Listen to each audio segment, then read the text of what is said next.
It's beginning to look a lot like Christmas. Oh, sorry. Sounded good, didn't it? What's up, guys? I just wanted to let you know about this episode that I just recorded with my boy Thomas Sewell. I titled it "The Ordinary Guy." He came in here and talked about how I've had current athletes, ex-athletes, guys that he would think has a better story than him. But I tell you what, his story was great. Great conversation. Talked about his recent trip to Ireland, his trip to the Guinness brewery, and other great places to visit outside of Dublin, which I thought was really cool. I've never been to Ireland, so it was really cool to hear that and understand some of his ideas of a trip out there. So that was cool. We talked about how him and I played softball together,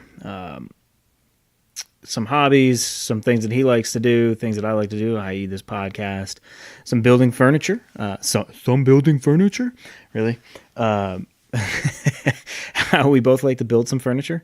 I'll put some pictures up as I put this out, and he's going to send me some pictures as well of our craftsmanship and some breweries that we like to go visit, conversation around that, and we topped it off with Christmas, and he gave me some good questions and talked about some favorite movies, some other things, gifts, all that stuff, good stories.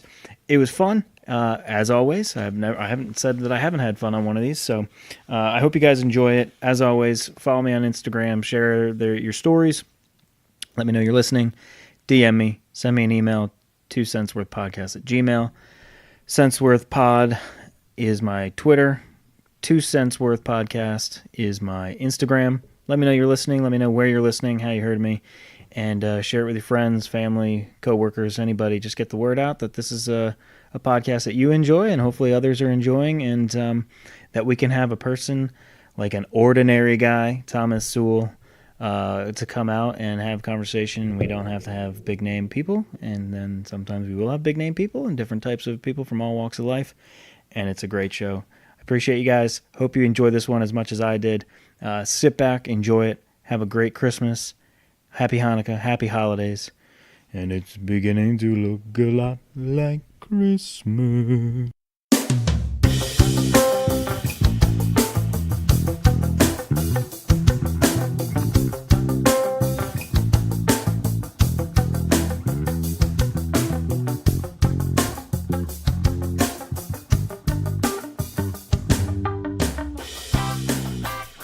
Welcome to 2 Cents Worth. I'm your host, Ryan Faber. I'm here with Mr. Thomas Sewell. Thomas, say hello. Hey there. So we are here. This is going to be the Christmas holiday podcast, but we'll get onto that, and we'll talk about other things. We're going to talk about sports, your athletic career.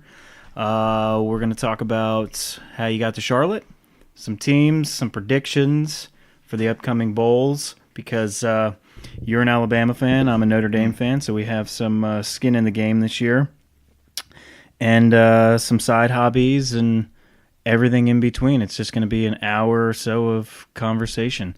First podcast? Yeah, First podcast you've ever done. Okay, number one rule of podcast is don't be intimidated by my incredible good looks. Wow, that's going to be tough, but noted. Thank you. Yep, try and hold it together. All right, so first question, I always do it for guests. Tell us about yourself in a couple minutes. Who is Thomas Sewell?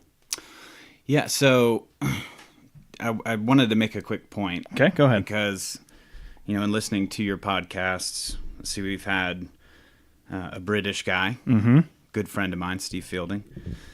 We've had a pit crew chief. Coach. Okay, coach. Yep. All right. Professional athlete. Yep. And your wife. Right? Yep. All right, and then there's me. So nope, we've had Chastain. Okay, Chastain. Matt, and then his wife is this week's, the 16th of December, which is the day we're recording. I released hers today, so she's not an athlete. She's a business owner. Okay. My buddy Mike Claudio, business owner, CrossFitter. Oh, all right. And then, ex Major League Baseball player and ex NFL player. And then there's you. But you know what? Well, that doesn't matter. It sounds like I'm the first normal person to be on your podcast. No, Chastain was. Well, Chastain throws the ball faster than I can. That's true. So. That's true. But yeah, so normal guy. I have been living in Charlotte for 7 years now. I'm originally from Georgia. I was born in South Georgia, grew up in Atlanta, Okay.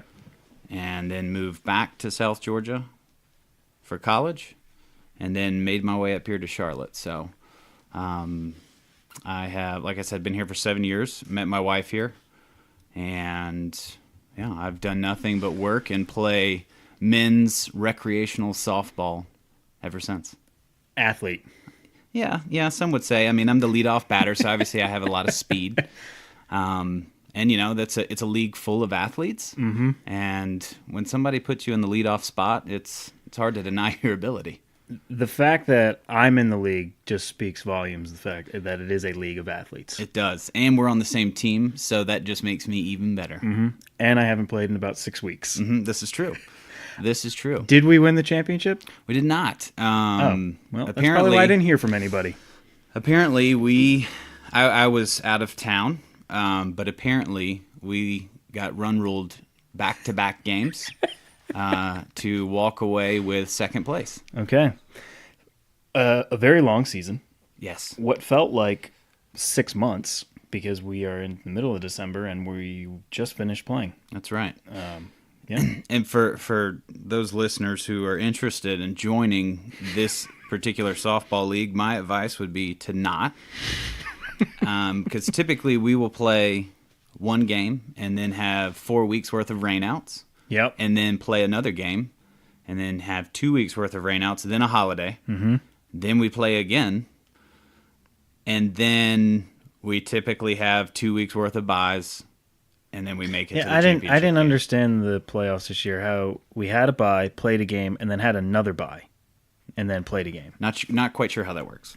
I don't understand how that works, unless it was just a forfeit, but I don't know how it was a bye. All right, so you grew up in Georgia. You got up here. You've been here 7 years. I've known you the whole 7 years you've been here. That's right. We used to work together and then stayed in contact with softball. Brothers and sisters, one sister, right? Yep, I've got an older sister. Her and her husband live in Smyrna, Georgia, so just a suburb just north of Atlanta. Okay. She owns her own business, and he works for a watercraft company. So he is at a director level and runs business operations for one of their divisions. So they're there in Atlanta. And my parents have retired and moved to Lake Hartwell, which is conveniently right outside of Clemson, right? It is, but it's conveniently the halfway point between where I'm at now and where I'm from originally. So it's easy drive down 85, and it's nice to have your parents live full time on a lake. So it's a great place to visit, to be with family, and also get out on the boat and relax and that's nice. Drink beers. And where's your wife from? My wife is from Fayetteville, North Carolina. Oh, okay. So that's right. I forgot about that. And actually, speaking of halfway points again, we are halfway between my parents and halfway between her parents. So it's a perfect spot geographically for us to be. So plus, no one really wants to live in Fayetteville. No comment. No comment. I planned on having my in-laws listen to this over the holidays. But... Oh well, no. I mean, it's a great place. It's wonderful to be there. Yeah, no, it's a great place because that's where my wife is from. So. Mm-hmm. Good answer. Brownie points. Good answer. Yeah. See, I've been married 11 years, so I'm not trying to get brownie points anymore. You ever go to Spring Hill, Florida, you drive right through it. Okay, people? Don't stop. There's nothing to see. There's nothing to do. I promise you. There's a lot of meth. Oh, well. But, that's just Florida for you. That is. The troubled state of Florida. Well, I've been married for 2 years, so I'm still trying to earn my stripes. So. Oh, yeah. You're in the honeymoon phase. And actually, you just came back from your anniversary trip. That's right. Right? Is that what it was, to Ireland? It was. So we went to Ireland for 10 days for our second anniversary trip. We rented a car and drove all across Ireland. So I think when everything's said and done, we ended up going to, the 10 days we were there, we went to 9 different places in Ireland. And it was just incredible. I don't. Have you been to Ireland? I've never been to Ireland. So for people who haven't been to Ireland, it is an absolute bucket list trip you have to make. You see all these amazing pictures and you hear all these great things about the country, but when you actually get there and see it with your own eyes, it's even better than the pictures are, and even better than the stories that you hear. The scenery is fantastic. The landscape, I mean, everything is as green as you could imagine. Yeah. I mean, it's just outrageous how green stuff is. And, culturally, it's just a great place. And, from a historical perspective, it's such an old place. We went to the oldest bar in all of Ireland, and I think it was built in 1182. Yeah, see, here in America, we think like 100-year-old thing is old, where they have something that's 800 years old. Or like if you see a Shoney's or a Denny's, it's like, man, that you want to talk about history? There it is. That thing's been around since 1996. Uh-huh. I mean, and it's classic. So, and we put a historical sign next to it. That's right, as we should. What was, for anybody going to Ireland, what was the must-do after being there 10 days? All right, so I'll give you just a quick list of the must-dos in Ireland. One, experience Dublin, but do not spend all of your time in Dublin. Dublin is an awesome city, but it is a very international city, so it's easy to get distracted with the Irish culture. Yeah. I should say it's easy to get distracted by all of the other things going on and cultures that are there. That you'll miss what Ireland is really known for, and that's the scenic views and the countryside. So my advice would be to rent a car and ask a local in your very first stop, hey, where should I go? I'm not from here. I'm from the U.S. Where should I go? And wherever they tell you to go, get in the car and drive there. When you get there, find a little pub, go into that pub, grab a pint of Guinness or a glass of whiskey, and then ask another person, hey, where's the next place we should go? We kind of did that. We had an agenda planned out, but we really didn't want to plan out too much because we wanted to just kind of go with the flow and take advice and suggestions from some of the locals. So one, drive the countryside. Okay. It's not as bad as people say driving on the opposite side of the road and the opposite side of the car. It was a little bit intimidating to start with. We were sitting in the Enterprise parking lot at Dublin Airport, and I had to, I kind of psyched myself out a little bit. And my wife was like, her name's Lorraine, so I'll just call her Lorraine for the rest of the podcast. But which is her real name. He's not just going to call her Lorraine. Yeah. But she was like, so are we going to go? And this is about 5 minutes of me sitting behind the wheel. And I'm like, just give me one more minute. I'm just visualizing what's about to take place.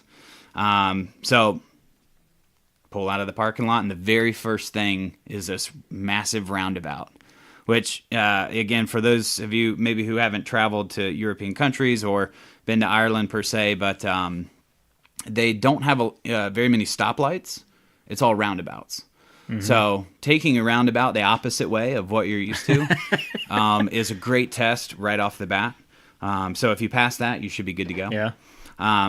So yeah, one, drive the countryside in a car. Two, go to the Cliffs of Moher. Cliffs of Moher, I've heard of it. They're on the west coast, and it is, I think they range from, at its highest point, I think it's a 600-foot cliff. Mm. It's about a 5-mile stretch of these insanely steep cliffs. I mean, they go straight down, and it's the Atlantic Ocean, but for those of us from the East Coast, we know the Atlantic Ocean is completely different on the other side. And it was cool to see it from that perspective, but it's just violent waters, and the wind. The wind is insanely fierce. While we were there, we were fortunate enough to have really good visibility, but we had, I think it was like 30 to 35 mile an hour winds.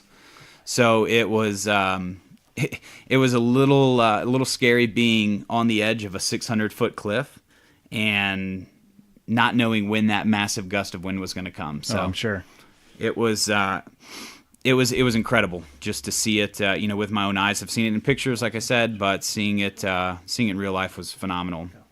And there is actually there's another place in Ireland. It's kind of funny. It's called Dingle. So it is this peninsula on the Dingle Peninsula. It is called the Dingle Peninsula, and I shouldn't laugh because no. It's definitely something to laugh about, but it is phenomenal. And their mascot is this dolphin. And I can't think of the name of the dolphin, but it's this dolphin. Dingle the Dolphin. Dingle the Dolphin sounds is good. What we're going to call it for the sake of the I only have show. like a couple of UK listeners, so I won't offend a lot of people. Well, I think I looked at your stats, and there was maybe one person in Ireland, and it was probably me while I was over there. There was one download in Ireland, which probably was when you were there. You're like, hey, Loran, we're driving around. I got to listen to something. Let's listen to this podcast. But Dingle it's incredible. There's, like I said, it's a peninsula, so they have these really massive beaches. So it's like when what we would have over here, we'd have the sand dunes and then maybe a couple 20-30 yards of beach and then the ocean. It's this huge beach, and it's almost like it's hard to see the water when you're standing on the beach because it's so big. It's like hundreds of yards. So we did that, and that is like the start of, I think it's called the Dingle Loop, which I'm going to look this up while you're talking about check it out. But it's this scenic drive around the Dingle Peninsula. But that is, I highly recommend going and seeing the Dingle while you're there. It's in County Kerry. That's right. So, and that's the way they describe in Ireland. It's sectioned off into these counties, but they put county in front of the actual name. So, County Cork, County Kerry. Things like that. But oh yeah, you're way down there. Yeah. So we went from Dublin to Kilkenny. Yep. Kilkenny to Killarney. Killarney to Tralee. Tralee to Limerick. Limerick to Galway. Galway to Sligo. And then Sligo back to Dublin. I was following all the way until Sligo. Where's Sligo? Sligo is, so you have Ireland and then you have Northern Ireland. Oh, I got it. You went north. Oh, it's the north part of Ireland, not Northern Ireland, because those are two separate They are places. two separate countries, and They are. You do not get those mixed No. up. Because I they think had a war over it. Yeah, that is correct. And our British friend before mentioned something relative to, I guess Northern Ireland is a part of the UK. Is that? Yeah. Okay. One or the other is. God, it's terrible. I know. I didn't take We're really notes going to during piss that these podcast, people off. but- Don't worry. Again, Yeah. like I said, 5 or 6 people from the UK are listening, and I don't even think he was really confident that they were part of it. That's right. Yeah. But yeah, so those are the biggest things. I would say drive the countryside, check out the Cliffs of Moher, go to the Guinness factory. I was going to say, did you go to the Guinness We went factory? to the Guinness factory. And You know that that's was, a $1 lease they have? It is.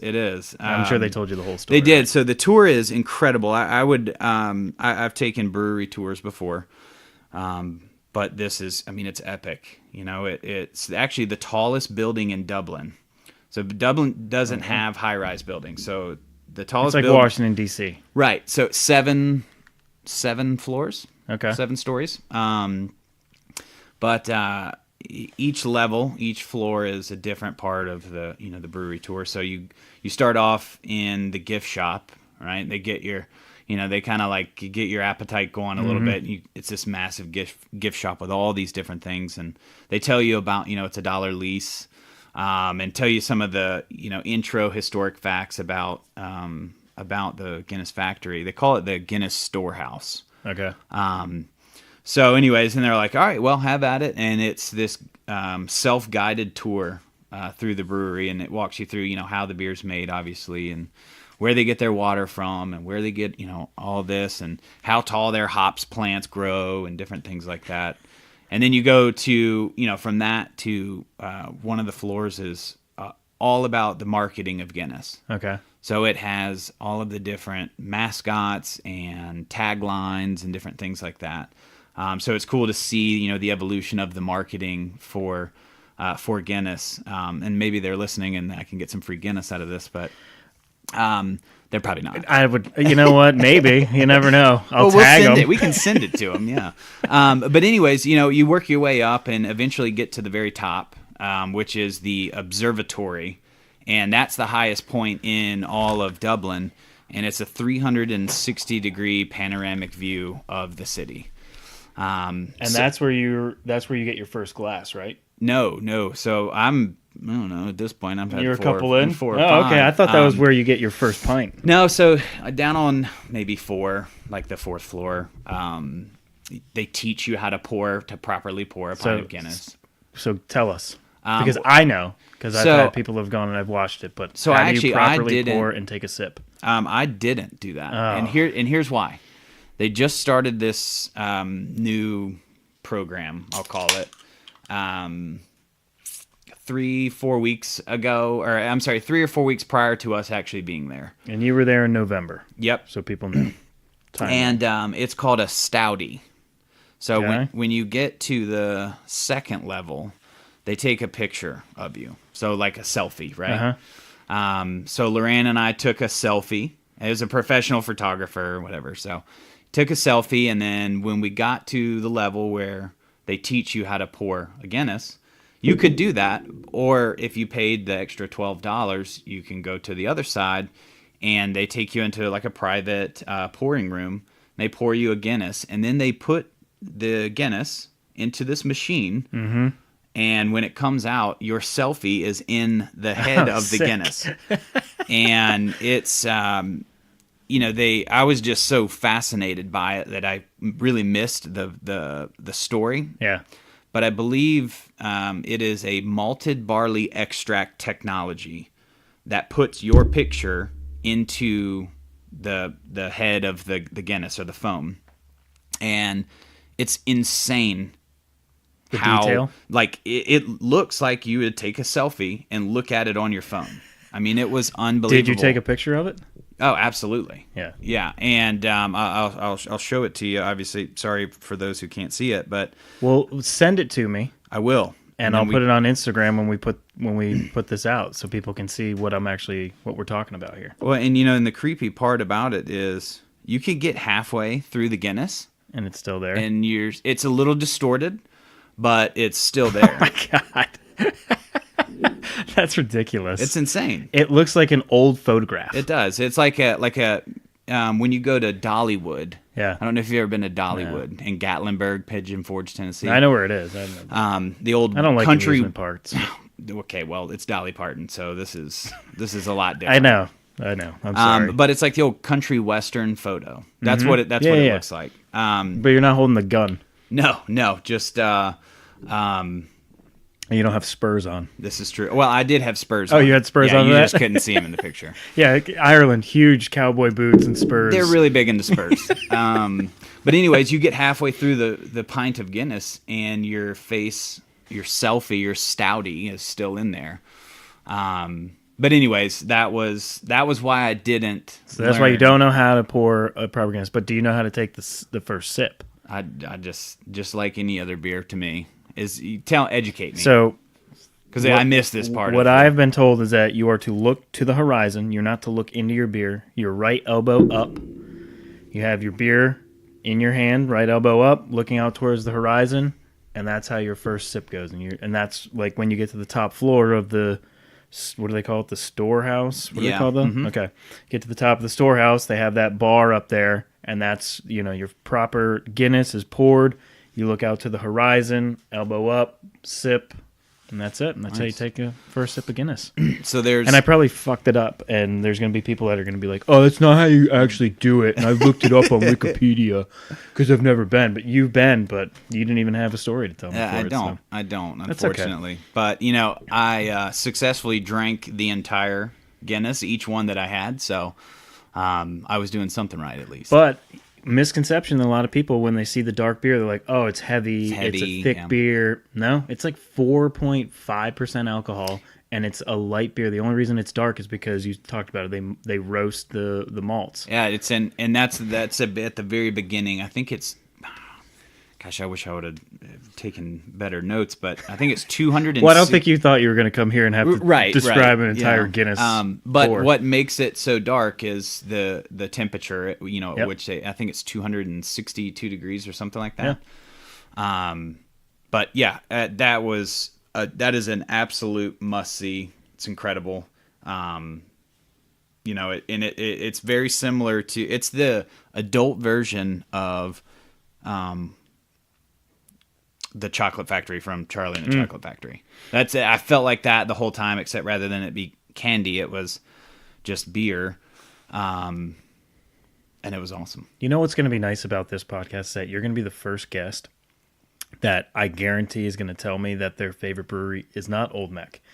And I love Old Mech, and it is my favorite brewery. But every single person I have asked on this podcast, not push them to do it, every single person, what's your favorite brewery? Anywhere in the world, Old Mech. Everybody says Old Mech. That's and I've kind of noticed that theme. Every single person. And I think it was you guys talked about when Steve was on. Yeah. Chastain had mentioned something about Sycamore and how he was the oldest person at, which I've been there, and that is 100% accurate. It's such a crowded place, and it's all people who are not way younger, but way younger than us. Yeah, and when you get to my age and Chastain's age and Fielding's age of like 34 to 36, a 27-year-old, 28-year-old, and 24, those people are young. Okay, well, even at my age, and I'm 30, I'll be 32. They're That's young. still super young. Yeah, and it's 90% of the crowd is that. To where you go to these other places, it's just older crowd, and it's just where it is, right? I mean, it's surrounded by apartment complexes. It's right near downtown Sycamore, and so that's just the crowd that it is. But yeah, well, and there's nothing wrong with it. I mean, it's a great spot. They have good beer, but it's just my anxiety shoots through the roof. It's just way too much going on. We typically have our dog with us, and he's interested in the thousands of other dogs that are there, and it always just ends up being a beer or two place, and then on to the next. But, so what is your favorite brewery ever? Oh man, I would, and then we'll say Charlotte because I want to hear what yours is going to be. All right, Charlotte. so best brewery you've ever been to. Best brewery I've ever been to, and I don't know if it was 100% the beer, but just the atmosphere. It's called Frog Level Brewing. It's in Waynesville, North Carolina. It's a veteran-owned business, and I'm a huge supporter of our troops and veterans and anything veteran-owned. God, I've lived here since '99. I don't even know where Waynesville is. So it's like it's Western North Carolina. Okay. So you keep going like you're going to a Western Carolina university, and it's over there, but. They just have it's about as basic of a brewery as you can have, as most breweries are. It's brick building, industrial style. But when you go out to the back, there's this huge creek, rushing river almost, that runs right behind it. And it's just a cool setup. And, I love the fact that it's veteran owned. Their beer's pretty decent. I got some good, flair while I was there. I got a nice hat and some stickers and shirts and stuff like that. But, the time that we went, the owner, and I'm drawing a blank on his name, but the owner was there, and he took us on a quick little tour of it. I mean, it's a really small brewery, so I really have only seen their beers in restaurants or stores and in a few places. So I just thought it was neat, just the experience in itself, being there and getting to meet the owner and it being veteran owned. And we were on a great trip to the mountains, so we had a good time there. But actually, now that I think about it, that trip in itself, we did a little run around Western North Carolina, Asheville, things like that. And, this is probably a typical response, but the Sierra Nevada Brewery is I've heard, and I haven't been, and it's like people literally tell me like it's like castle-esque. Like it is this incredible fortress that you roll up into, and it's so right off the bat when you walk in, when you pull into the property, you're nowhere near the actual brewery in itself. You come into this huge like gated entrance, and the landscaping is, and I feel like all I've talked about this whole podcast to this point has been landscaping. That's okay. You're a big guy in the greenery. That's right. I worked for a landscaping company when I was about 14. But anyways, the landscaping and the road leading up to the parking lot in front of the brewery is incredible. And I have a friend who he's like a regional sales manager for Sierra Nevada. Yeah. And just getting like the inside scoop on the company in itself, knowing that going to the brewery, we went. It was 15 degrees, and we had our dog with us, so we had to sit outside, which was a huge bummer. But they have all these fire pits outside, so it went from maybe being 15 degrees to about 26 degrees, which is bearable. Super warm. It's bearable. Bearable. So we had a flight of beer, and we took turns going in and checking out the gift shop and looking at all the stuff, because you can't bring your dog in there, unfortunately. But that was like an amazing brewery. It does look like a castle. Yeah. It looks like if Hogwarts had a brewery, it would be Sierra Nevada. Like, that's just the way that it looks. Hogwarts is a Harry Potter's Hogwarts, place yeah. for- You know what I like about Sierra Nevada and now like what's the other one? New Belgium, is that I can call them local beers even though they're not headquartered here. Yeah. And they've been around for a long time in the craft brewing scene, but like I'll get Sierra Nevada and I'm like, I'm drinking local. That's right. You know, it was brewed here. That's right. Keep it local, man. Yep. Clark Williams is the owner Yeah. of Frog Level. I believe he was a Marine. Let's see what I'm it says. pretty sure he was a Marine. Retired United States Marine, Operation Iraqi Freedom vet. Yeah. He wears a kilt. And his wife, his name is Jenny. I like the fact that your favorite brewery is a small little brewery in Waynesville, North Carolina, and yet you've been to Guinness, Sierra Nevada, and those others. I think that's cool because I think that speaks to how you can make a brewery cool and memorable, and it doesn't have to be one of these mega breweries. And because I mean, Old Mech is the biggest brewery in Charlotte. It's the oldest brewery and it's the biggest brewery. So I mean, a lot of people are going to say, "Yeah, Old Mech," because it's a recognizable name and it's there. But Yeah. And I like it.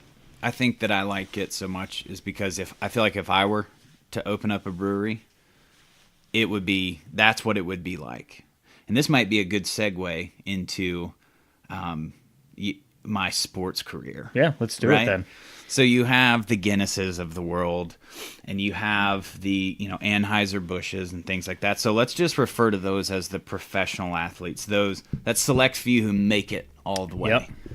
And speaking of that, let me Go ahead. crack my. Speaking of big breweries, we have a Miller Coors. That's right. I call these Nick Lachey's. My Miller Lights. I've called them Nick Lachey since I was in middle school or I guess high school. Can I tell you a quick funny story about Nick Lachey? Yeah. Yeah, of course.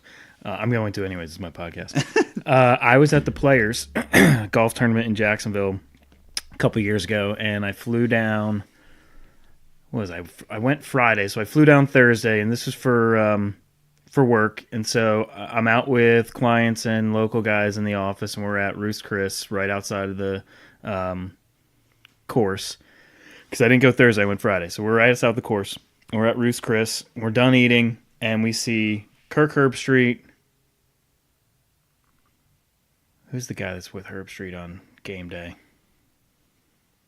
There's. Well, it wasn't Desmond Howard. It wasn't Fowler either. It doesn't matter. Herbstreit. David Pollack? Oh, Marty Smith. Marty Smith. Yeah. Big Marty Smith fan. Yeah, he's great. He's here in Charlotte too.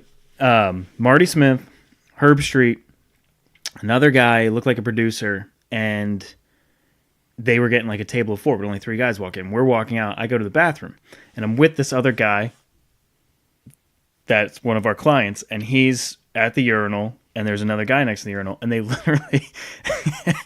I'm waiting, because there's only 2 urinals. I'm waiting, and the guy that I know who's standing there looks, and he goes, "Are you Nick Lachey?" No.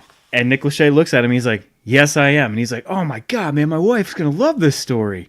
Man. And so Nick Lachey walks out, and he looks at me, and he's like, "Hey, man, hey." I'm like, "Hey." And this guy, he's not going to listen. His name's Paul. Paul looks at me, and he goes, "Dude, that was Nick Lachey." He's like, "Isn't that crazy?" I was like, "Yeah, dude, if we were in the 90s, yeah, that would be really cool." This is the first time I've met this guy, right? Like Nick Lachey or Paul? Paul. Okay. Both, actually. So his first experience with me of just learning my personality is we've had dinner. I've been quiet because the other guys are talking. The other guys I'm with are sales guys, so I'm gonna sit there and listen, let them do their thing to sell to Paul. And then Paul's basic first interaction with me, he's like, "Oh my God, that's Nick Lachey," and I'm like, "Yeah, that's cool, man. If we were in the '90s," and he's like, "Wow, this guy's a fucking asshole." So I go to the bathroom, I go outside, and it's Paul and the two other guys I'm with that work with me, and they're like, and he's telling them the story of basically how I just reacted to Nick Lachey, and he's like, "Dude, my wife's gonna freak out, she's not gonna believe it," and you're over here like, "Oh yeah, it's cool, man. If you're in the '90s," and I'm like, "Yeah." He's not popular anymore, man. And let me tell you, he dresses like it was the 90s. He still had his spiked hair. Frosted tips. He didn't have the frosted tip, but he had spiked hair, and he had cargo shorts that went past his knees. And if you're into any type of what's fashionable now, cargo shorts aren't super fashionable anymore, especially ones that go down past your knees. I've just bought a pair. I think I'm happy for you. Because they're functional. Do they go past your knees? They're mid kneecap. Like baggy past your knees? They're camo. Okay, that's fine. You're from mid kneecap. You're from Southern Georgia. That's right. But they're not Team Realtree camo. They're trendy camo. That's okay. But the only reason I bought them is because they're functional, right? So I do a ton of woodworking and work in the yard, and we bought a house and remodeled it and all that stuff. Yeah, which we're going to get to. We need to go back to your story, but I did do the side story of Nick Lachey. That is my story of Nick Lachey. So I text Lindsay, and she's like, "Oh my God, go say hello to him." I'm like, no, I just made fun of him basically as he left the bathroom. I'm not going to go and try and go back in the restaurant. But save Nick Lachey's reputation, because I bet he's listening. I think it's at stake right now. I do have a lot of listeners out of California.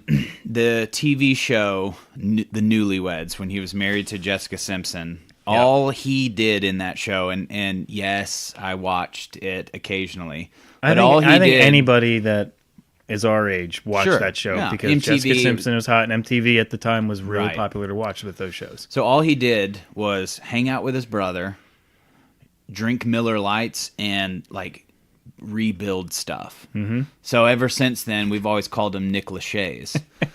So that's my reason why I Miller Lights are Nick Lachey's. Nick Lachey for the podcast, and I've met him.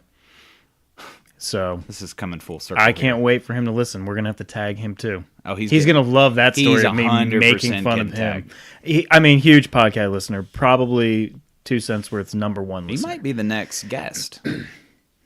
I would love to have him on. Have him come to my house, sit in here, and he'd be like, "Buddy, let me see what I can do. Let me reach out. Let me reach out." All right. So you were talking about your athletic career. Yep. We were starting to of your Miller Lights or your Anheuser-Busch's, your Sierra Nevadas are your pros. And then frog level might be your junior college athlete. Okay. All right. So here's just a quick backstory of my sports career. I like to refer to my sports career in a brief phrase, and that's flashes of greatness. Mm-hmm. So I've always been one of those people who, I was the one who had to take the extra ground balls, take the extra BP, things like that. I was the first one there, last one to leave. I was gifted with athleticism, but not like other people are, right? Yeah. Some people they could just roll out of bed and stroll up to the plate and go 3 for 4 with a double and stand on the mound and throw 96, 97. And others have to earn it. Grind it out. I worked my tail off to get there. I went through a great summer league program in Georgia. It's East Cobb baseball. Yeah. If you're familiar with AAU baseball, I would say in the country. Yeah. Let's not even talk about in the South. Yep, I would agree with that. East Cobb always. We made it to the national championship, the Nationals, when I was 15. So Bart and I's team, the AAU team, we made it, and we finished, I think, 15th in the country.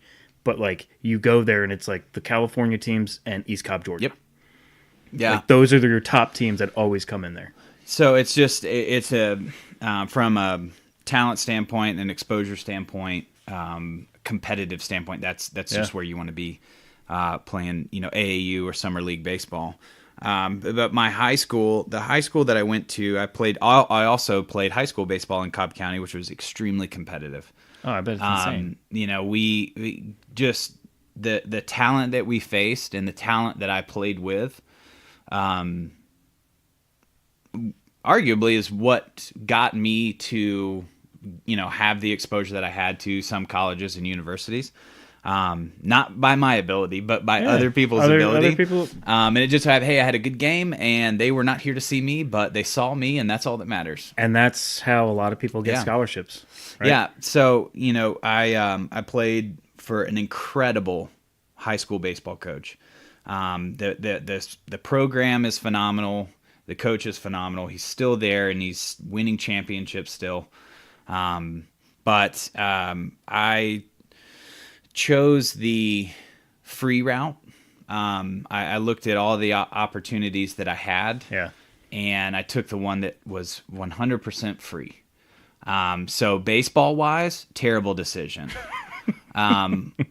Life adventure-wise, great decision, because that led me to play 1 year at a junior college in Alabama, and then I had several opportunities to leave because there was some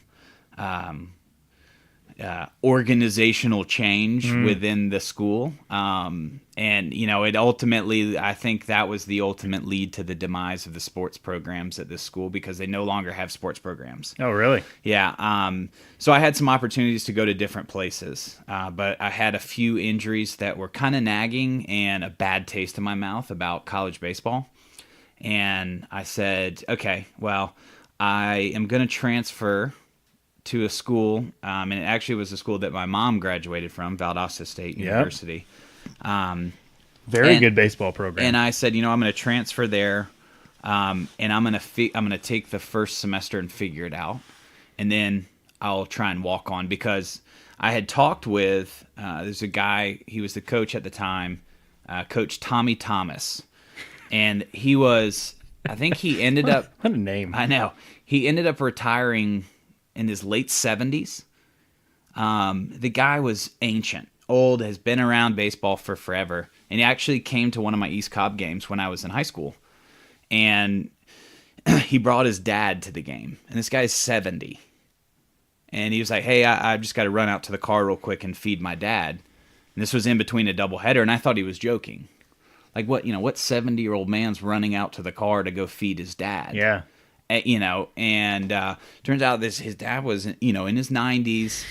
His dad traveled to every single recruiting trip, every single game on the bus with the team. A really cool story. I don't know a ton about it, enough about it to sit here and tell it, but really cool story, like father and son, like going together until the end of time type thing. But so anyways, I said, all right, so I have some connections to Valdosta State's baseball program.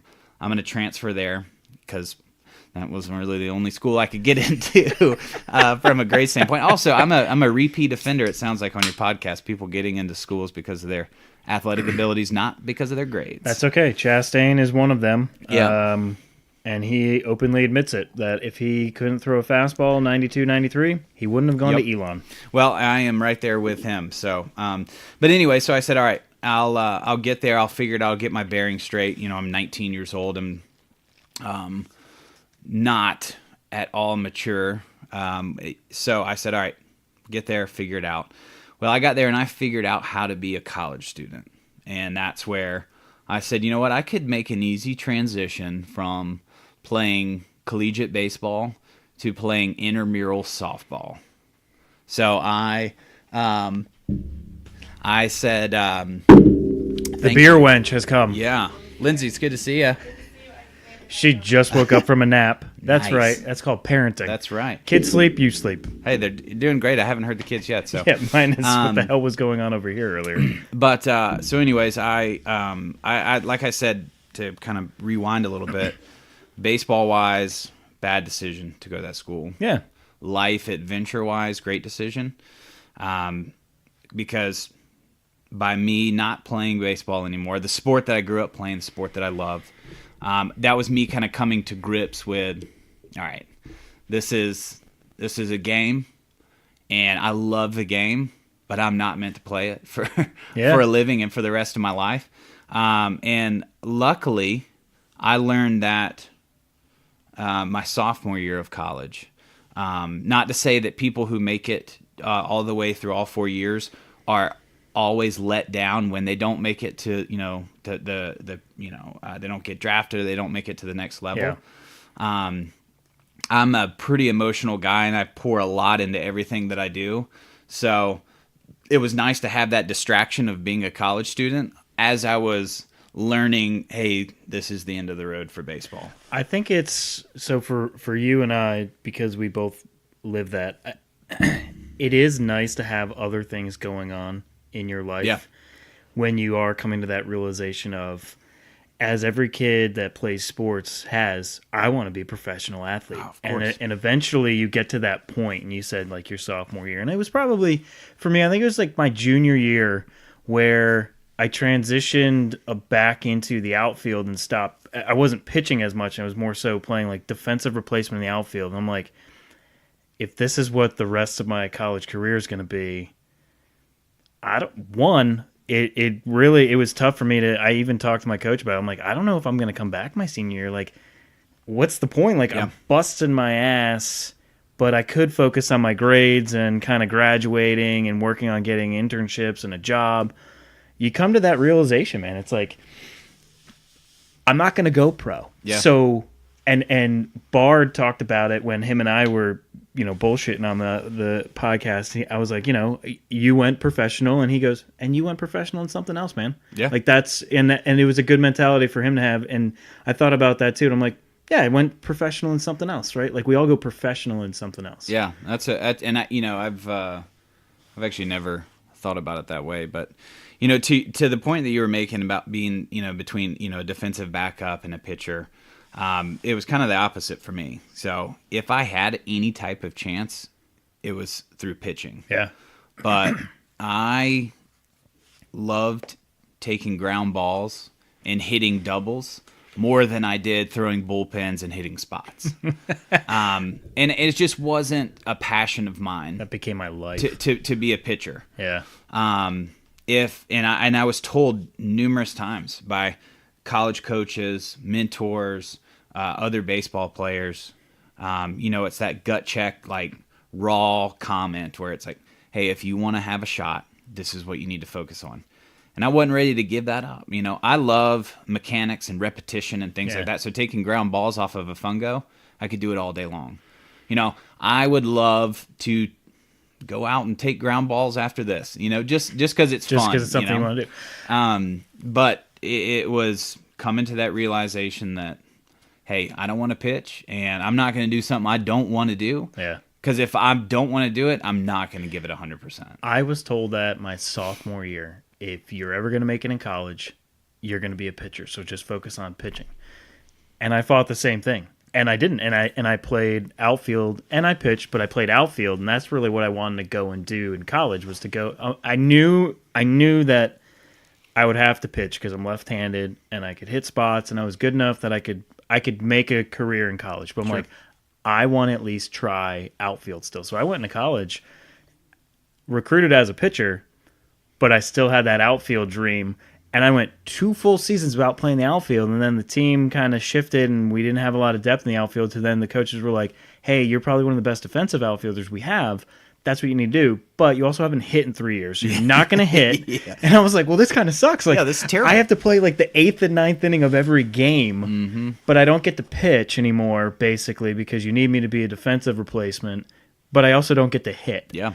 But yeah, same thing for me. Like my sophomore year of high school, it was, hey, if you're ever going to make it, you're going to be a pitcher. I'm like, yeah, but I like playing outfield. It was the same thing. I loved catching fly balls. I remember growing up, standing in the front yard, throwing balls up as high as I could. All day long. And that was me just catching fly balls. Because if you're a left-hander, eventually infield goes away. Because if you're the best kid on your team at 12, you play shortstop, regardless if you're left-handed or right-handed, right? Matter, yep. And then it comes to a point of where it's like, all right, well, if you're left-handed, you play first base or you play the outfield. Yep. So then I became a center fielder. I'm like, okay, this is cool. I love doing this. Running around, catching fly balls, cool.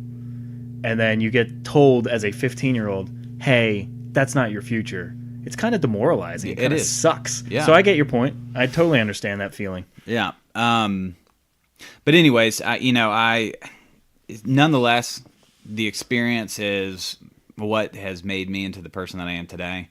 Going the route of, and I don't look at it as quitting playing. Yeah. I look at it as taking on another challenge. And I went to Valdosta State and joined a fraternity and did that whole deal, and I held leadership positions all throughout. And some of the best friends that I have, actually, let's see, five of the guys who were in my wedding are guys that I wouldn't have met if I did not do what you did. Right. Do what I did. So yeah, I mean, I don't regret it because I play softball for the Ballantine Brewers. That's not even our we're not even called our the Ballantine name, Brewers. but We're just called the Brewers. But fitting though that we're named. we play in Ballantine. We do play in Ballantine. But you said it, and I'll point it out. I think too, for you and others that are listening and others have been through it, and myself included, like, you might not have, like you said, I don't call it quitting. Your athletics brought you on some type of journey, right? And like, this is the whole point of this podcast, is talking about sports and life and how things actually do work themselves out and kind of bring you to wherever you are.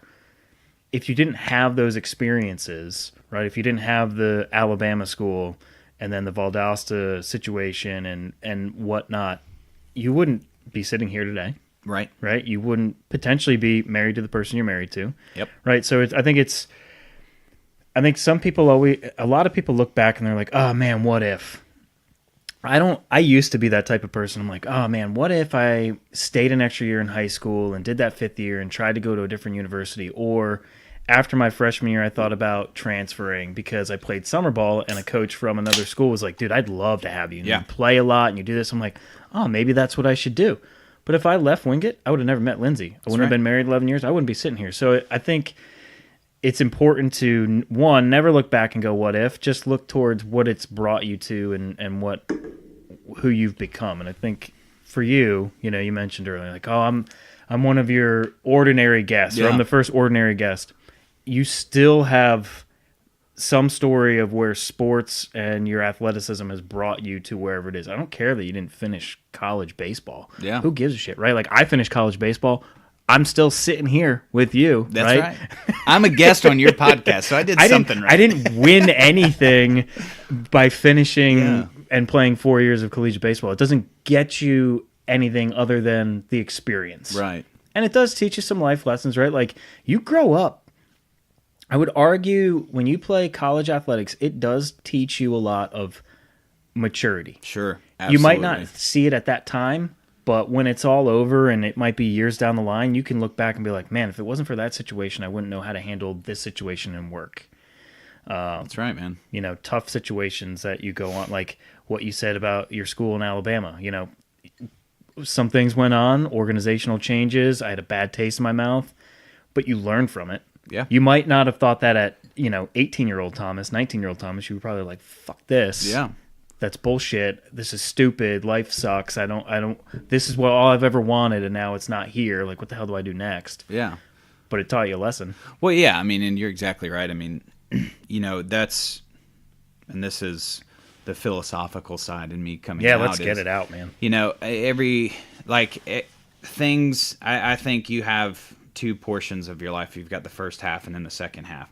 And then everything from the first half is replicated into the second half.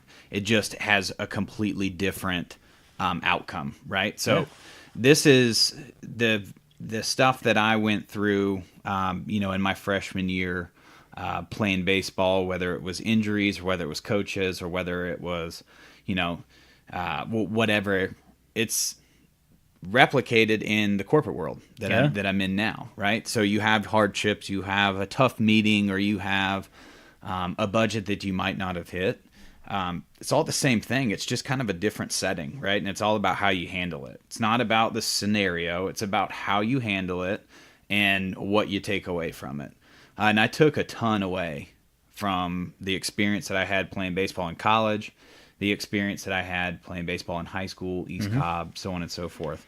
And those are all things that, whether I can directly correlate it back to one particular situation or the other, it's something like every action or move that I make now is something that I've done before, but just in a different way. Yep. So lessons learned, man. All good things. You just have to take a positive approach to things. It's hard to get negative. And I was reading something the other day, and it was like, if you made $82,000 a year and someone took $10 from you, would you really be that upset? And like, so put that into your day. There's 82,000 seconds in a day, and if somebody fucked with you for 10 seconds, should that really mess you up? Yeah. No, it shouldn't. So much life and so much stuff going on in your life. 10 seconds, a bad meeting, sure, whatever, a bad day. Could be a bad day. There's more positive than negative, I would say. Well, the fact that you have a job. Yeah, is that's amazing. Always nice.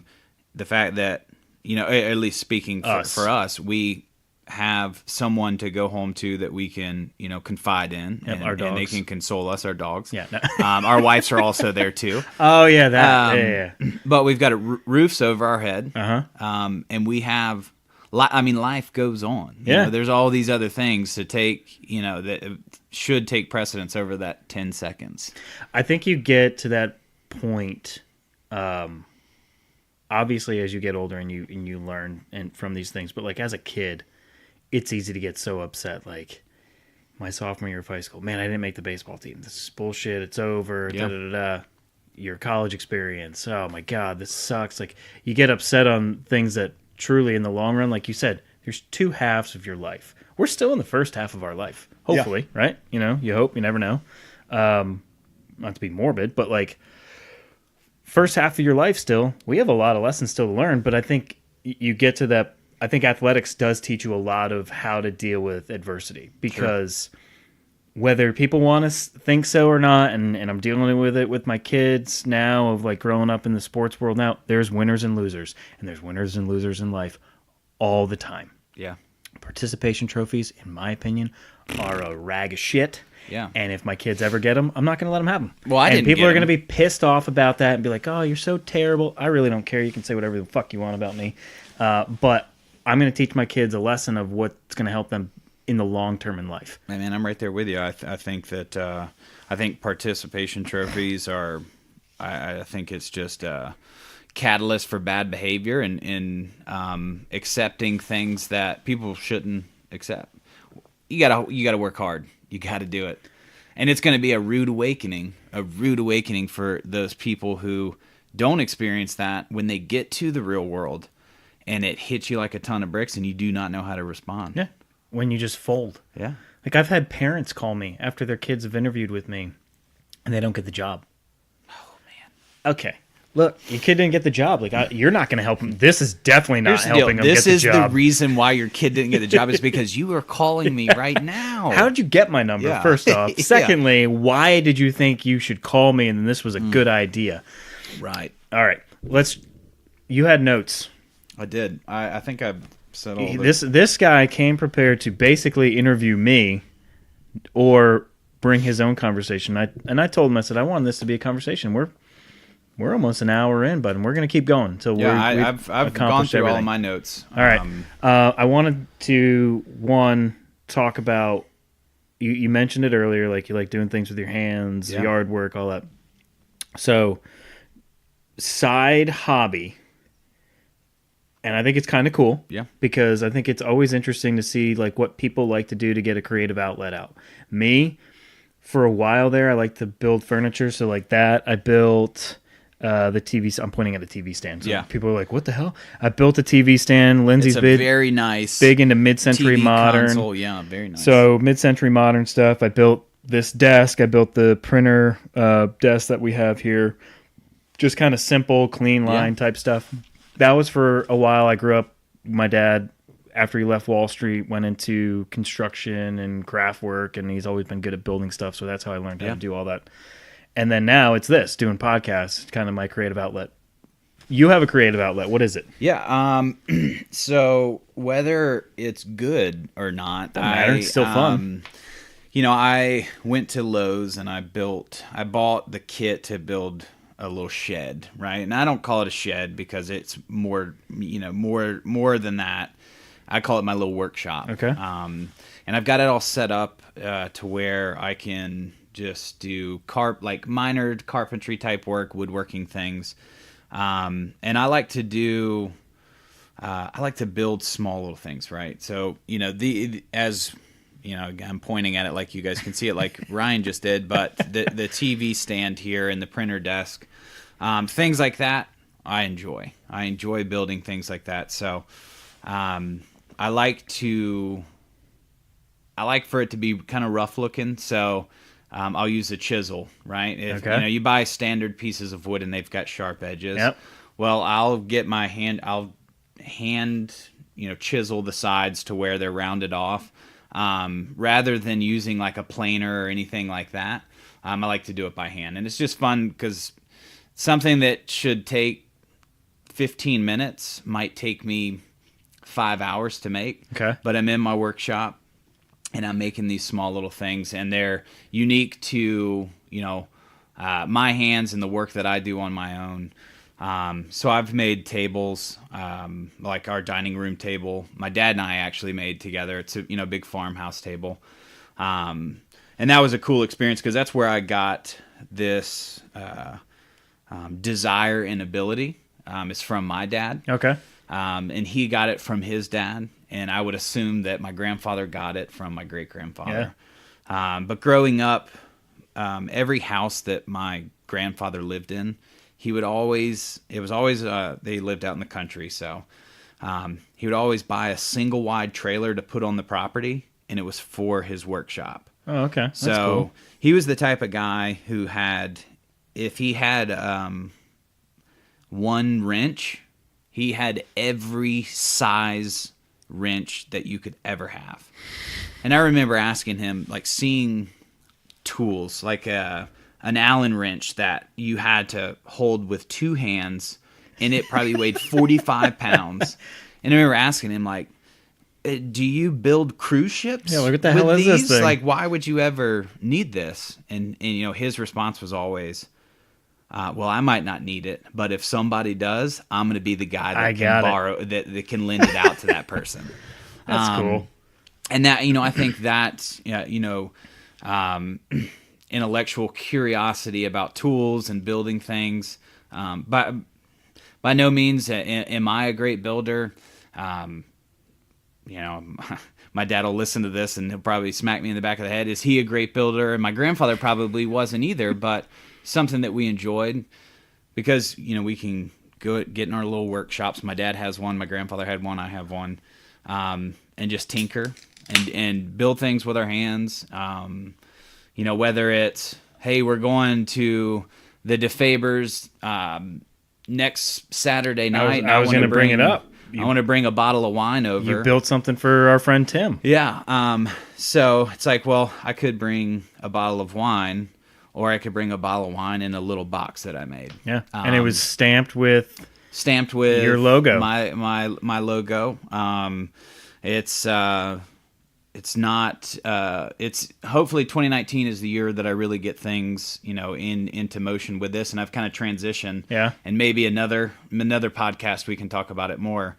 But it's the brand, if you will, is called Grit to Grain. So just a little company that I have out of my workshop in my backyard, and I am very generous in calling it a company because I've only, I think, given away 2 things. I haven't even sold anything. I've just given away the work that I've made. I give away this podcast to everybody. There we go. But yeah, so it's a fun place to go. I can go in my little workshop and drink beer, drink bourbon, and and tinker around, right? And whittle. Yeah. And actually, today I don't do it in the summer, because I don't have air conditioning in my workshop. In North Carolina and Charlotte, it's hot as shit. It's 185 degrees in my in a shed. In my shed.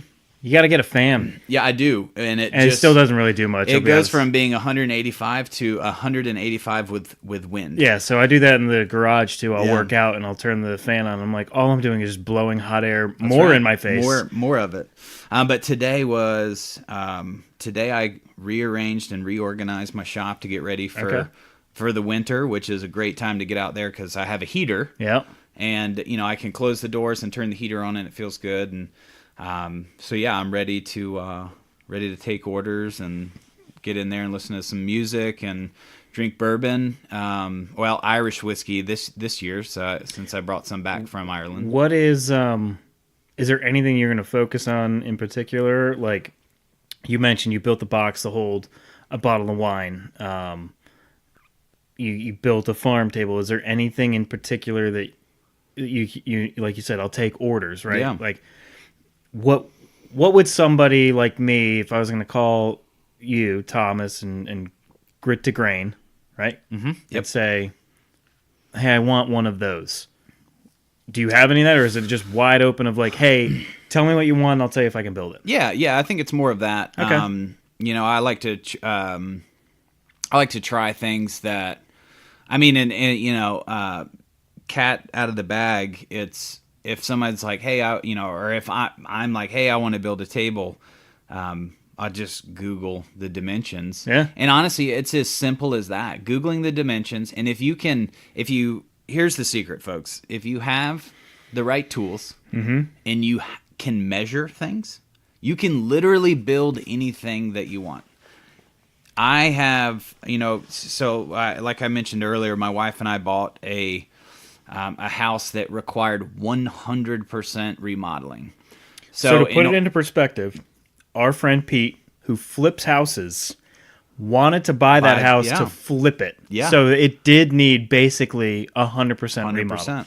The only thing that is original in the house is the brick on the outside and the hardwood floors. And the wood floors, I was going to say. Yeah. Because I remember you telling me the story of everything else. The little holes. Everything else is brand new. Brand new, yeah. But in order to save money, I said, okay, hey, here's the things that I can do on my own. But in order for me to do that, I need this tool. So I did the numbers, and it made more sense for me to buy these certain tools and do it myself versus paying someone else to do it. Yeah. So I've accumulated all these tools over time.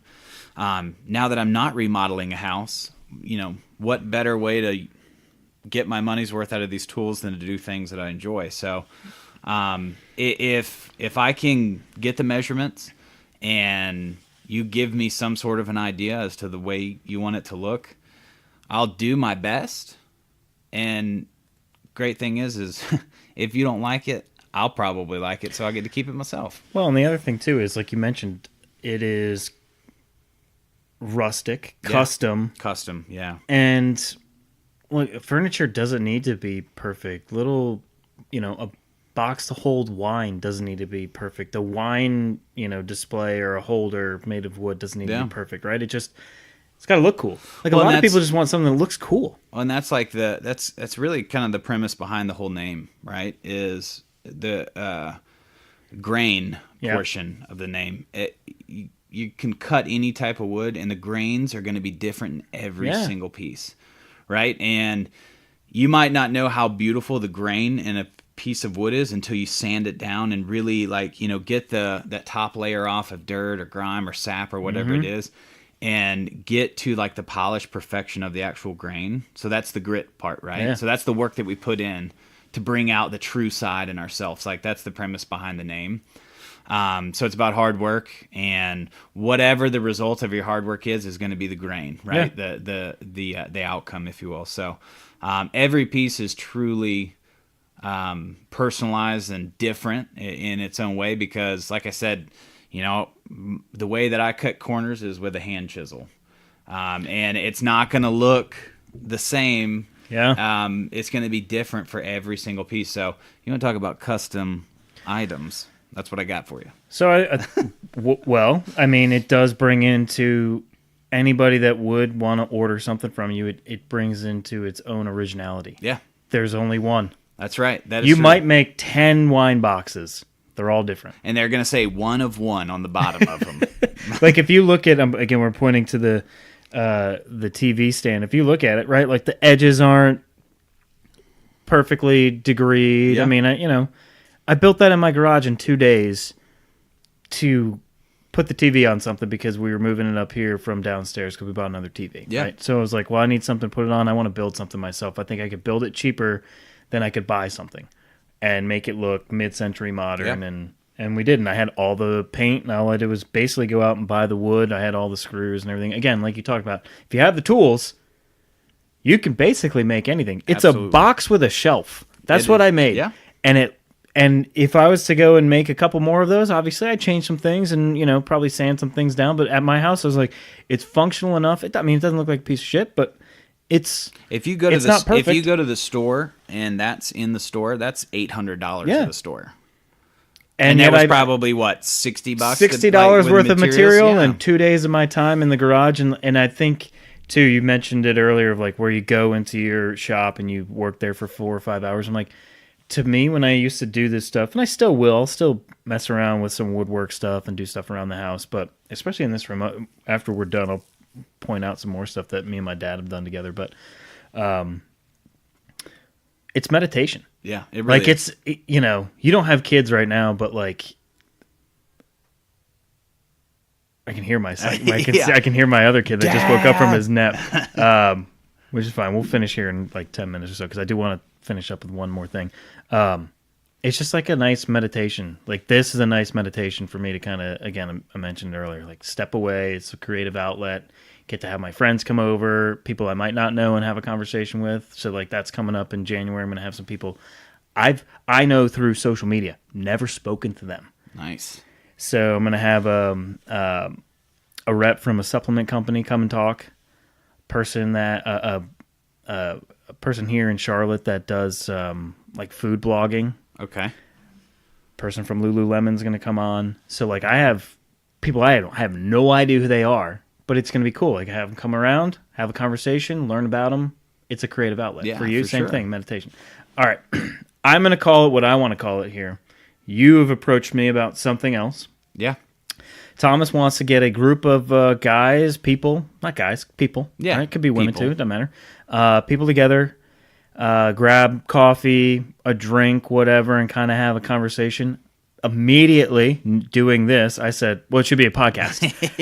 Yeah. And immediately his response was, I want to do this first, Right. and then if it turns into something, do a podcast. So a couple of podcasts that I listen to are groups of people. And the reason why I came at you with the whole podcast thing first was because when I got into this, everybody that I asked, all of them said, people want to listen to quote unquote interesting people have a conversation. And they could be, you said it earlier, ordinary people. There's nothing special about me, right? Other than the fact that I put a microphone in front of my face and I made this whole thing of 2 cents worth and who is this guy? And I've created this personality on Instagram basically. But there's nothing special about me, but people are listening. Yeah. And so for you, tell me about this idea that you want to have, and then we'll let the viewers decide or the listeners decide if they want it to be a podcast. Because I think, in my opinion, in all honesty, we can use this equipment because I'm going to be a part of it. We can use this equipment. We can get some extra equipment. But you could make this into a podcast because people want to listen to people's opinions. So go ahead. Yeah, so this is so I'm in the midst of preparing for the upcoming year, right? Mm-hmm. So you have your professional goals and you have your personal goals. So obviously I'm doing my professional goals at work, but I'm doing my personal goals on my own. And one of the goals is creating this forum, right? Mm-hmm. This outlet, what I would call a coffee club. And the only reason I would call it a coffee club is because my dad has a very similar, I don't want to call it a program, but it's called the Coffee Club. Okay. And it started in my dad's old neighborhood, and every Saturday morning my dad would wake up super early and go outside, and he built this shed that he would sit under. And every Saturday morning he'd make a cup of coffee and he'd go out and build a fire.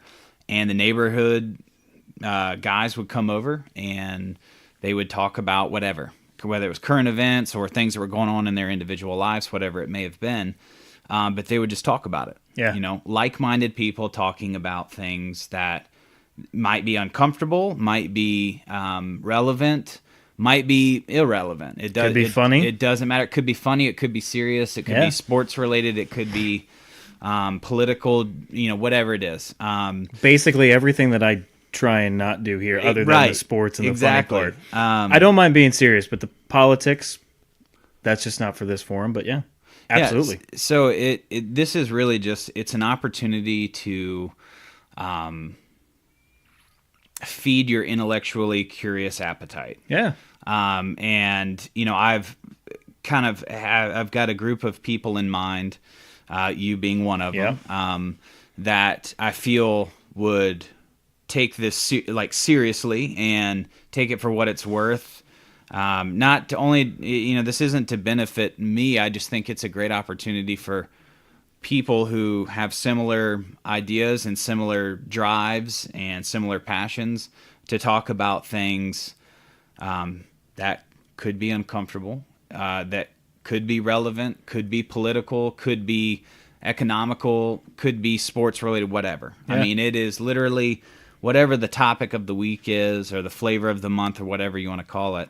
It's just an open forum to get a different perspective and a different view, because oftentimes we're pigeonholed to our own thoughts and our own, the way we were raised is the way that we're going to believe in, you know, certain things, or if we read something, we're only going to take it one way. I was going to say, I think it's there's some statistic out there. It was like 90% of what you listen, hear, and read comes from basically 4 sources, 4 companies. Okay.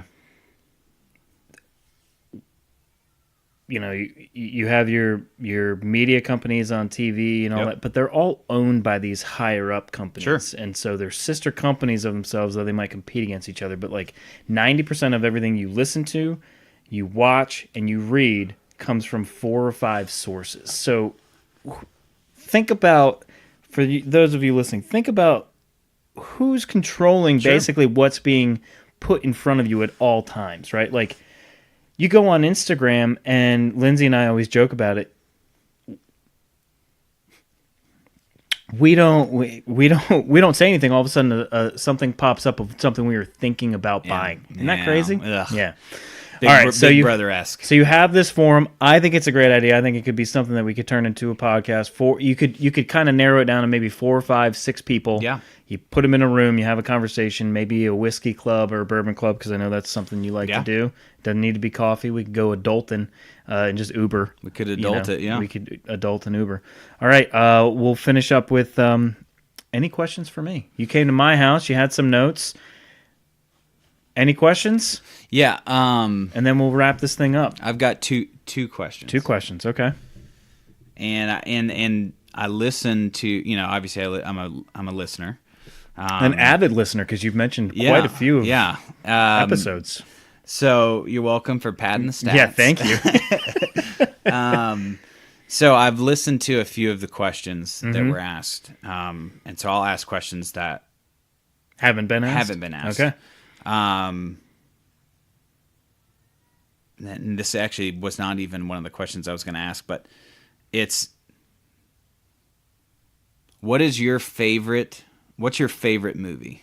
Because this tells a lot about the person that you are. My favorite movie, and it's not because it's this time of year. And if anybody knows me, and Lindsay can agree to this, because I basically can tell you the entire movie, word for word. Home Alone.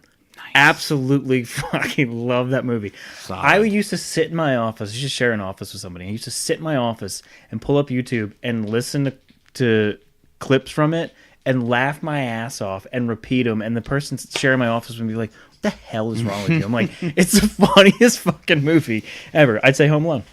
Nice. No, that's a good choice. And just because I asked it, mine's Forrest Gump. Great movie. It's an unbelievable movie. It's an incredible movie. It covers so much history. Yep.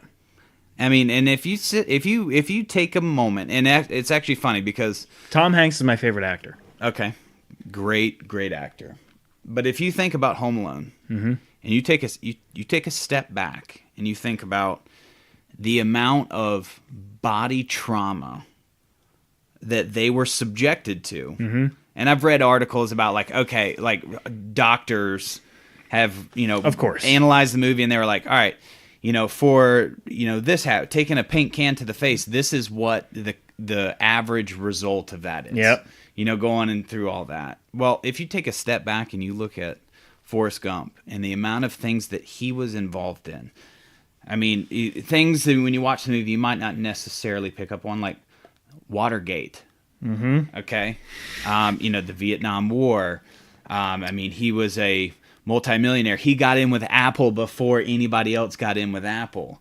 All of those things. He literally brought China and the U.S. together via a ping pong match. Things like that. So that's actually a really good choice, and it's super relative to what my favorite movie is in the sense of, when you take a step back, how intense those movies really are, other than what. But yet you just there's still comedic factors in Forrest Gump. It is a funny movie. It covers all genres, and it's a very sad and deep, and there's dark parts of the movie as well. Covers all genres. Yeah. All right, so that was one question. No, I honestly that's all right, a good. So I'm going to finish off with this because I mentioned it earlier, and I do this all the damn time. I say I'm going to cover something, and then I never do. Sure. Because I don't write things down. We talked about college football, some Roll bowl Tide. games. All right, so he's an Alabama fan. I'm a Notre Dame fan. So we got Alabama, Oklahoma, Clemson, Notre Dame. You have Alabama beating Oklahoma. Obviously. Who do you have winning Clemson, Notre Dame? Not who you want. Who do you have? Clemson. I've got Clemson winning, and I don't want that to happen. You want Notre Dame to win because you think you could steamroll Notre Dame like you did years ago, right? Well, honestly, I'm growing to hate Clemson as much as I hate Auburn. I really am. They are becoming basically your number one rival. They are. Because for the last 5 years, that is what has been college football. Yep. All right, so it's Clemson, Alabama. You look at it on paper, you look at it and say, who's your winner? Take your bias out of it. Who's winning the national championship this year? I never make predictions on my own team. I can't do it. I'm a huge believer in karma. Okay. And I'm a huge believer in the fact that I can jinx just about anything. So I will bet on any game. I will make predictions on any game. Except for that? As long as it has nothing to do with Alabama. All right. I'm going to make a prediction then. If it's Alabama-Clemson, Clemson has by far the best defensive line potentially ever in college football.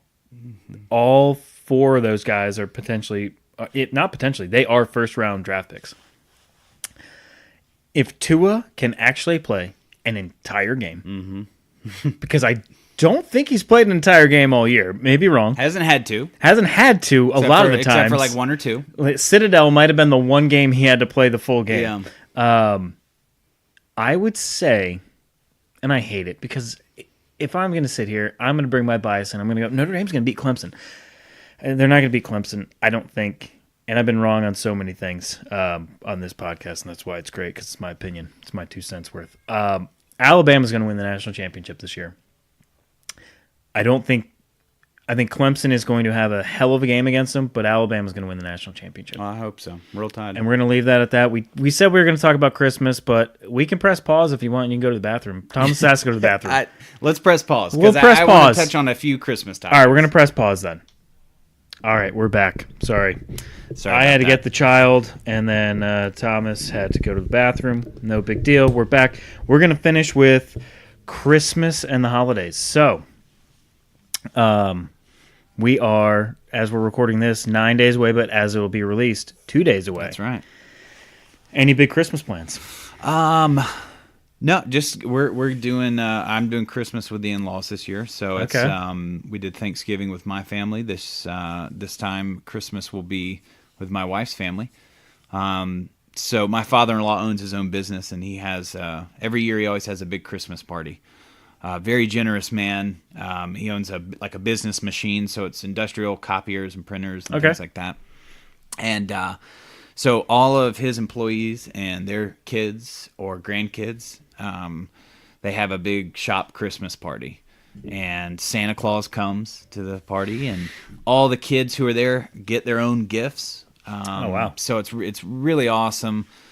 something he's super passionate about and he's done for as long as he's been in business. So this year we're lucky enough to get to take time off work and go to see Santa and be a part of the Christmas party this year.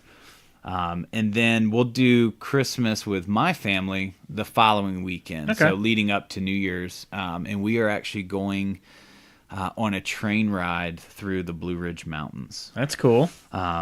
So it's, I don't know, I think it's like a 5 or 6 hour train ride. It comes with lunch and drinks. You buy a ticket and they feed you and, get you real thirsty and all that stuff. And then we stop somewhere along the way in a little mountain town and get out for an hour or two. And then back on the train. So those are the plans. And, I love Christmas. Are you at the point, I mentioned this on one of my podcasts, of to where you basically tell your wife what to get you?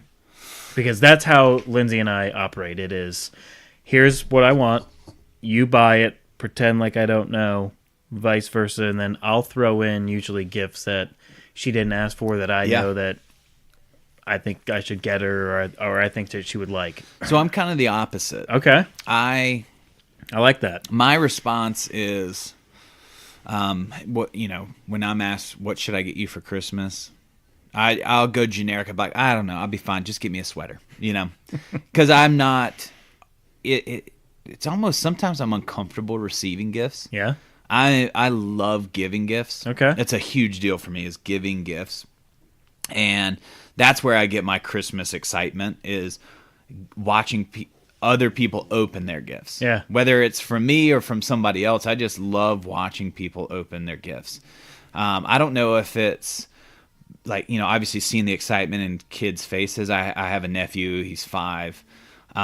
Seeing the excitement in his face when he opens his presents, or if it's an adult opening a gift that they don't necessarily like and seeing their face. So it's like, both ends of the spectrum, because it's like, I'll sit back and then I see the face that they make and he does not like that gift at all. But here he goes acting like he likes that gift. I got a funny story about gifts. And so my brother's wife, Chad, his wife, Liz, we had her mom out to my parents' house one year, and I opened a present that I thought was for me because it was in my pile. We're at my parents' house, and it is a pair of flannel underwear. Ooh. Like flannel, like not like boxer briefs, or anything, like flannel underwear. Like right in there. And and what I hear is from Liz, that's from my mom. Mm. But what Liz really said was, that's for my mom. So I have to react as if, like, Liz's mom just bought me a pair of fucking flannel underwear. I've never met this woman in my life. And yet I have to act like, yes, this is exactly what I wanted. What a gift. And I was like, I'm like looking at it and I'm like, and then she repeated it. She's like, no, that's for my mom. I was like, oh, thank God. I'm like, I immediately thought, this lady just bought me flannel. I've never met you in my life. What a way to get to know you, though. Yeah, right. Nice icebreaker. Yeah, I'd love for you to try them on. Let's bypass all this BS. I'm jumping right in. Try those underwear on. So it's always great. Like, you get the person that gets the gift. They're like, oh, yeah, thanks. This is the best. I love that. Yeah, thanks. Like, gritting their teeth. They're like, wow. Yeah. Thanks. Yeah, this is something else. Well, cool, man. I think that was all I was going to ask. So, well, here's another. If you like for Christmas, if you had anything that you, I've got another question for you, and it's actually something that's spinning off of. I can bench 275. Nice. Oh, that's not what you want to know? Oh, okay, sorry. It's spinning off of something work related, and it was. We had this, big all organization meeting, and we had our executive leadership team up there, and it was essentially like, hey, let's play a game and let's put up a picture of a toy and see who you can guess, which executive this is their favorite toy from when they were a kid. So, and it could be starting, well, not this Christmas because we're not there yet, but last Christmas down to the first Christmas that you can remember. What is your all-time favorite gift that you've received? Half of them might actually be in this room. Like nostalgic-wise, if you look over there, there's Hess trucks. Oh, gosh. Those are the best, man. So a lot of my family... Which is insane that we got so much joy from... A gas station toy. Gas station toy. Yeah. So for those of you that might not know, Hess is a gas company and basically is in the Northeast in the U.S. for me. Like a lot of my family's from New Jersey, New York. We don't have Hess stations down here. So every Christmas, one of my grandmothers used to get me the Hess trucks. And my parents kept them, and now my kids have them. So now they're in the playroom here, and they're, basically in pristine condition. But every year, Hess would put out a toy, and my grandmother would go and buy that toy. And so that's something cool. But, like, for me now, it's basically becoming what, for the last couple years, it is... So I have this Garmin watch on. Yeah. It is basically what's the most efficient way to track what I'm doing from a fitness perspective or anything, because as I'm getting older, I'm not the 165-pound kid that went into college 15 years ago. I'm now the 193-pound dad of two who's 34, but still trying to get to that 185-pound body or whatever, this image that I have in my head of what I should look like. The Garmin watch. People love the Apple Watch. People will say, "Oh, Apple, I have this Garmin watch. It downloads golf courses for me, so it's a GPS for golf courses, running, lifting, all these exercises. I've had this now for a year plus. It's great. I like that. Well, I'm hoping workout clothes, man. You can't beat it. Because I'm sitting in shorts and comfies, and it's just nice. It's comfortable. I call them comfies. I think, and I'm gonna assume something for you. I think you're a hat guy. Big hat guy. And I'm looking at that hat, and I really like that hat. I got this at the Whitewater Center, the U.S. National Whitewater Center. What does that say? Hood River, Oregon? Yeah, in Oregon. It's a company based out of Oregon. It's a cool looking hat. Yeah. You mentioned hats earlier. Big hat guy. Yeah. And actually, that's the direction that I'm taking Grit to Grain. You could. It's based off of woodworking and the passion of that, and it hopefully will end up being nothing related to woodworking, and it is a hat company. Hats, assless chaps, all that stuff. Well, those two run everything in hand. between. Yeah, everything in between. Custom hats, custom chaps, no cheeks needed. Okay. Wow. Yeah. So that I don't know. I would say, and I'm looking getting nostalgic about it, but the Hess trucks are pretty cool. You can never go wrong growing up with me. Give me a basketball or some type of football, anything. Used to love like football equipment. Never played football in my life. Wasn't allowed to. Really? So my oldest brother played college football. My other brother played throughout high school, and so then I'm the youngest, and I was never allowed to play football. So like anytime I got something football related, I was like, it's nice. Like, nice. Thank God the parents like fucking relaxed for a minute and got me something I wanted. All right, so for you, what about you? Well, I'm hoping that this year Santa brings me an Apple Watch, because my Apple Watch is at the bottom of Lake Hartwell. So fingers crossed. I was good this year. I get the Apple Watch, but I would say my favorite gift by far is when I was probably 4 or 5 years old. This was at the time when what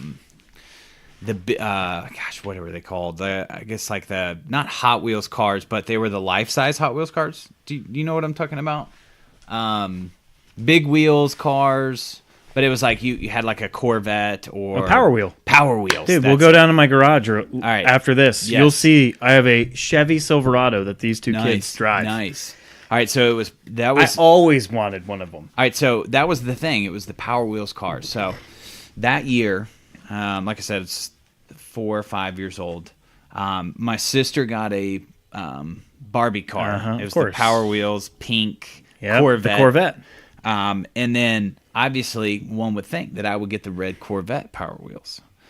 But no, Santa had something different in mind. I got a Volkswagen Beetle. Not even Power Wheels brand. And I'm not a smaller guy. I've always been a little bit bigger, bigger than most people my age. And this yellow Volkswagen Beetle was maybe built for a 2-year-old, and I was 4. And I mean, you had to wedge me into this thing. And that particular Christmas, there was toys and books and clothes everywhere. I mean, this was one of the best Christmases ever, you know? And looking back at the old like camcorder footage of like this Christmas, I mean, it was epic. And there was, I think my dad actually got my mom a new camcorder. So she set that thing up on the tripod and was just filming everything possible. So there was my sister driving around in this bright pink Barbie Corvette. And, it's not, obviously, the camcorder is in one direction. So limited footage, right? So it's... my sister driving her Corvette off the screen, and you can hear this Power Wheels indoors, driving around, and I mean, these things are super loud, and then you just hear this massive crash off screen. You have no idea what happens. All the while, I'm sitting barely fitting into this yellow Volkswagen Beetle, and the only thing that I cared about, the best Christmas gift that I ever got, was the VHS of Wizard of Oz. And it was the very first time I'd ever seen it. It was in VHS. I was like, oh, what's this? Cool, I'll put it in. Captivated. I didn't care. It's a creepy-ass movie. I didn't care about anything else. I did not open any other gifts. I sat uncomfortably in that yellow Volkswagen Beetle and watched the Wizard of Oz VHS from start to finish. And that was the only thing that I cared about. And I was sick that year, too. So I was coughing and sneezing. But my mom has footage of me watching all of Wizard of Oz, which you can't even see the TV. You can just see, it's just literally 2 hours of me sitting with your knees into your chest. With my knees into my chest, crammed into this yellow Volkswagen Beetle watching Wizard of Oz. And it, to this day, and, nothing against any of the gifts I've gotten since then, my favorite gift was a VHS tape. Of Wizard of Oz, which a classic, but creepy. Yes, we watched it a couple months ago, maybe 2 months ago, and no one wanted to watch it, and I had to turn it off because I'm like, this kid's gonna get nightmares from this movie. Yeah, it is a creepy movie. We were built differently back then. Than kids these days. Oh yeah. I think that's why we've got leather skin, is because we watched Wizard of Oz. Leather skin, lungs of steel. Yeah. Yeah, I got Harrison, the 2-year-old, right now watching YouTube of a guy that dresses up as a child and plays on playgrounds. In 20 years. And he makes more money than we do combined. In 20 years, we're going to look back on that and be like, that was creepy. Yeah. Yeah. And then we're going to think that Wizard of Oz, maybe it wasn't that bad. Yeah, and he loves it. I mean, he is captivated right now. Look at the kid. Oh, yeah, he's into it. Done. And then the other one that just got home with mom, they went to the grocery store. So I don't think I have anything else, man. I think that's it, I think we crushed it. Yeah, we did. We did. And I'll just say this, man. I think this is awesome that this is your creative outlet. Yeah. And I'm a huge fan of the podcast. Like I said, I'm an avid listener. I listen to all the episodes. And I appreciate what you're doing, and I appreciate the opportunity to be on here.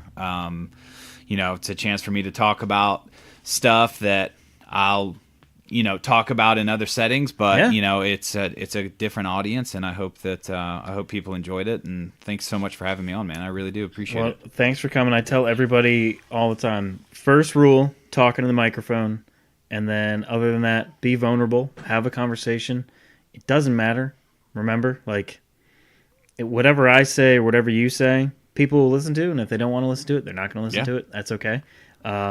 But I think you had a really good story, a great conversation. I appreciate you coming out. And again, in the new year, 2019, I think it's going to be a big year for you. We're talking about Grit to Grain.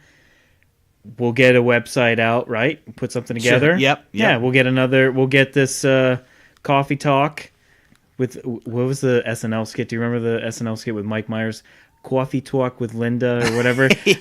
Yeah. We'll get that together maybe, and maybe we turn it into a podcast. If I have my way, we'll turn it into a podcast. If you have your way about your idea, I'll turn it into a podcast, and we'll I think 2019 is going to be a great year for you. I think it was a good conversation to end the 2018. The 2018. The year of 2018. I hope everybody has a great holiday, Christmas, whatever you celebrate. Thank you for coming on. That was fun, man. I had a really good time. Yeah, I did too. Merry Christmas to everybody. And again, thanks so much for having me, man. I really appreciate it. It's an honor to be on the show. Good job, man. First podcast, and you went an hour and a half. I know, and I hope I talked into the microphone the whole time. You said rule number one, talking to the microphone. Rule number one, talking to the microphone. You did it. And we had a couple beers, and we had a good time. Favorite Charlotte brewery, real quick. Old Mac. Old Mac, he did it. He did it, people. I didn't tell him to do it. He did it himself. All right, thank you, everybody. Have a great Christmas, holiday, whatever. If you celebrate something else or you don't, that's up to you. I celebrate Christmas. Merry Christmas.